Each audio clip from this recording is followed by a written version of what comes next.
All right, welcome back. Israel says it is considering holding people without charges following an attack in Jerusalem earlier today. That's when a truck slammed through a group of Israeli soldiers standing together after getting off a bus. 3 military cadets and 1 officer were killed and at least 10 others injured.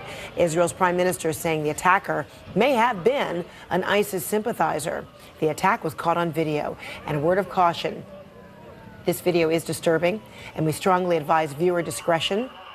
The driver not only plowed into a group of soldiers, he turned his truck around and appeared to drive over some of the victims. Israeli officials say the attack ended when the driver was shot and killed. CNN's Oren Lieberman is in Jerusalem. So, Oren, we understand that Israeli security did arrest family members of this driver. What more do we know about the types of charges, if any, they would face? We haven't heard about charges yet, but we know from police as part of the follow-on investigation after this truck attack this afternoon in Jerusalem, the police have arrested 9 suspects, 5 of which are family members of the attacker in this case, the truck driver. This all started around 1:30 in the afternoon when police say the truck driver drove off the road straight into a group of soldiers coming off a bus. We now know the horrific result of that attack: 4 soldiers killed, all in their 20s, 3 women and a man, and a dozen others injured.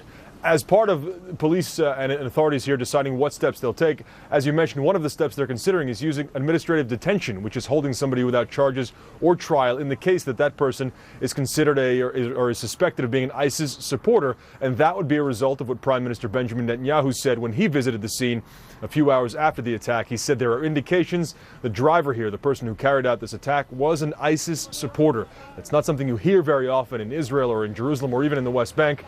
Mickey Rosenfeld, the police spokesperson, saying there are no ISIS cells here, seeming to indicate that this was a lone wolf attack. That will be the effort, the focus of police right now, trying to figure out where the truck came from, whose it was, and was this planned in advance, or was it an impromptu, improvised, quick attack that had such horrible results in Jerusalem today. Frederica? All right, Oren Lieberman, thank you so much in Jerusalem. Appreciate it.